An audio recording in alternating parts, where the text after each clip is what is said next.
talking about very loyal, your supporters are very loyal, but you yourself, and I find that with everybody, they are really connecting with their audience.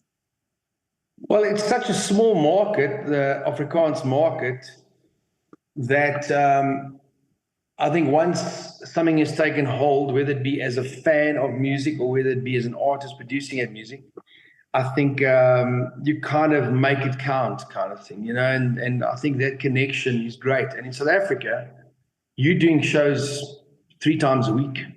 There's different festivals. That's why South Africans have a good time. They have these festivals every single weekend. Somewhere in South Africa, there's at least 4 or 5 festivals going on. And luckily, the kind of music I make is festival music. It's just have a good time kind of music, And then another good thing is a lot of my songs that I've written over the years, I know about 35 to 40 of my songs have been translated into German, Dutch, all the Benelux countries. I've had a lot of songs translated by the guys over there. So if I do go and sing in Holland, no, plenty. So there's a lot of big artists over there that have recorded my music that I sing. So when I go and sing over there, it's quite funny because you've got all these artists, and there's 15 artists at street festivals, 10,000 people. Out of those 15 artists, at least 8 of them are singing at least one of my songs. Wow. That they've now done in Dutch or in German or whatever. So it's a lot of fun. But that's a great compliment. Yeah, it's a great compliment. Yeah. So did you sort of plan for it to happen? I mean, did you try to find somebody to sing your song, or was this just organic? Somebody heard your music and they wanted to sing it? Yeah, it was organic. And once it gets going, so once an artist records a song kind of thing, then they wait for a new song to come out or a new CD. If you're talking like 10, 15 years ago, a new CD to come out, and they will go through my songs and find, okay, there's something that's going to work for them there. Because I think our music and the Afrikaans music and the music in the Benelux countries is very intertwined. I know that a lot of the Afrikaans artists through the years in South Africa, a lot of the big artists also translated a lot of the Dutch songs and the German songs, So I think it's very intertwined. In my case, I have translated a couple, but most of my music has been translated by the Dutch, German, Swiss, Belgian community. Wow.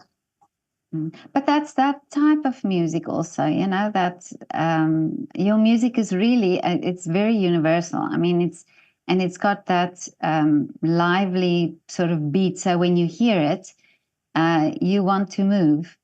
Yeah, and I don't really have any political message. Well, I don't have at all. Political messages in my music.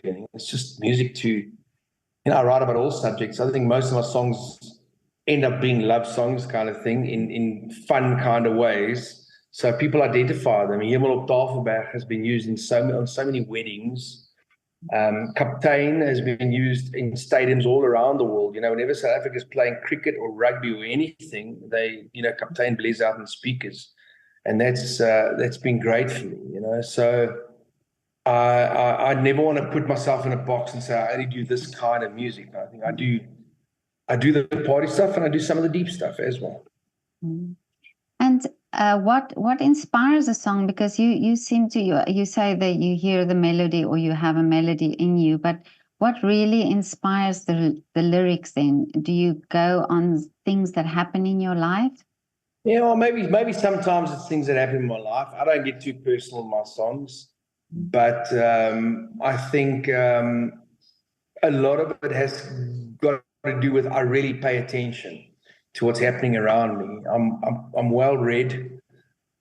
I will keep up with what's happening in the world the whole time. I've read my whole life, as in books and novels, whatever. And I really try and keep my general knowledge at a good par, so that when I am writing about something, it'll work in the song kind of thing. I don't think when I started reading all those years ago at the age of 6 or 7 or whatever, I started reading like these Wilbur Smith novels or whatever. I don't think that was the aim. I just enjoyed reading. And I enjoy knowing how things work. I enjoy knowing how, I never really knew how an engine works. I've never really been a car kind of guy. I drive nice cars, but I've never been a car. I don't know what horsepower that is and how much fuel it uses per kilometer and all that. I've never been that guy.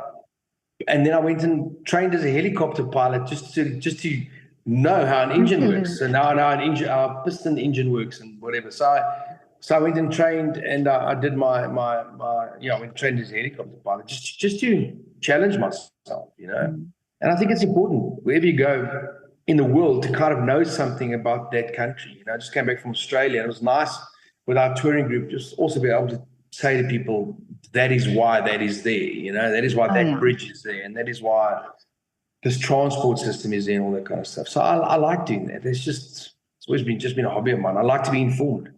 Yeah, well, I saw your little encounter with a kangaroo when you, Yeah, my wife was quite upset because that was her main thing about going on tour with me to Australia. She wanted to see kangaroos and koalas.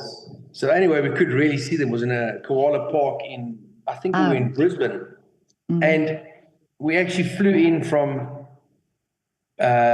Sydney night before. We flew in that morning. We had basically an hour at the kangaroo park, and then we had to go and do sound checks and do the show, And so she wasn't too happy that we had to rush her through the kangaroo experience. But it was a lot of fun at the end of the day, And my wife's always been like kind of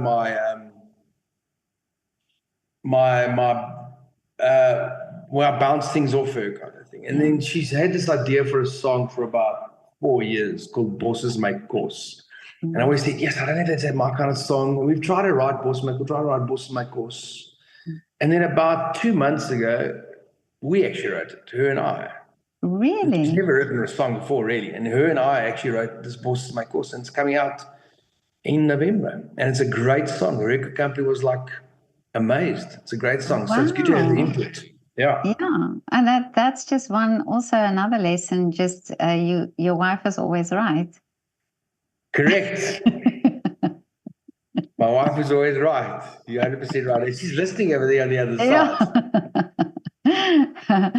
No, but amazing. And does she have a music background? She doesn't have a music background. She's got a dancing background. Okay. So she has danced before, and a modeling background, and she studied psychology. So she's got her master's. So maybe that plays a bit of a role, Maybe I'm just her experiment. Who knows? Maybe she knows how to work with you. Yeah, well, we've been together for 20 years. So by this stage, she really knows. She knows, yeah.